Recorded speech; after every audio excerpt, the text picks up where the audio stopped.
really enjoyed it. I mean, it's a great pickup. The corners real well, as you saw. I didn't hit any of the pylons, so things were good. Yeah, they were filming something for Fox Sports Midwest that'll air. Will it air this Thursday during the? I'm not sure. I don't know what Timmy's got planned when it's going to air, but you'll see it. You'll see it. And I don't want to give it away, but I wasn't the best driver. Let's just put it that way. All right, Bernie Federko, Blues are 2-0, and we were just talking about that game yesterday. That was men and boys. Is that how you put that one? That's what it was. It absolutely was. I mean, I really liked what I saw through training camp with this team.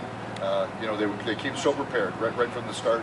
I think everybody had something to prove, and you know, it's really tough going through 3 weeks of training camp because you really can't prove much until the real season starts. But they had a great game against the Flyers on Saturday night.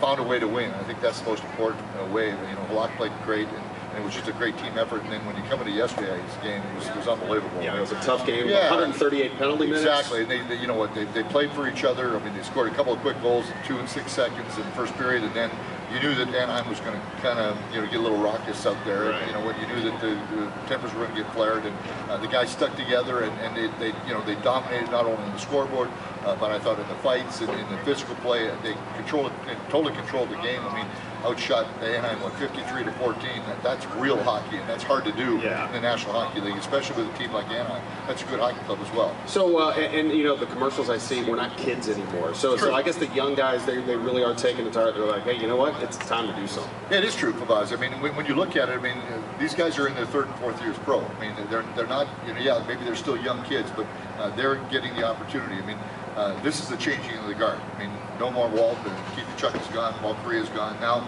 these guys have the opportunity to compete for ice time. These are the guys that are going to be there, playing the power play, killing penalties, getting the extra time, you know, during the games, and this is what they're trying to prove. I mean, when the competition is there, I think it's great. You know, healthy competition on a team is fantastic, and every one of these guys now has a chance to prove that they're stars in the league, and they're getting a great opportunity here. And the way they played yesterday, I mean, we might have a lot of stars on this team before we see it all. I love your gig in between the benches, Bernie. I think it seems like you've settled into it, and I thought yesterday was great.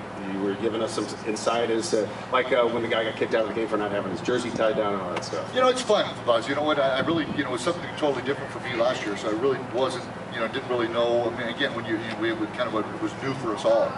You know, when do you step in? When do you jump in? You know, you don't want to, you know, certainly talk over somebody else's talking. So I think we've now developed a real good rapport. I mean, John Kelly's great, Banger's great. So we kind of know each other's tendencies now. So we know when to speak, when not to speak, and yeah, it's, you know, it gives me a chance to provide some insight that you wouldn't get from upstairs in the booth. Sure. You know, you're really the interaction from the players, the coaches have been unreal. The Blues have been just fantastic to us.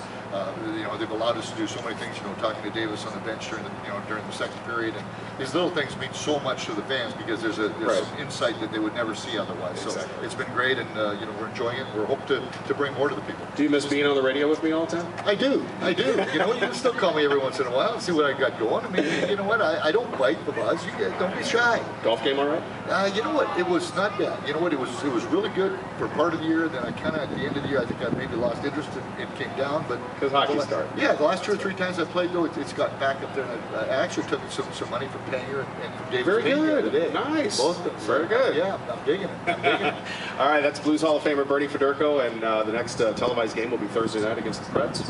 In Nashville, we got Thursday, and then in Dallas on Saturday, and then Monday night in Chicago against the Stanley Cup champ Chicago Blackhawks. All right, Bernie, thanks for coming out today, and it's always a pleasure to see you. Thanks for listening. All right, thanks for having me on.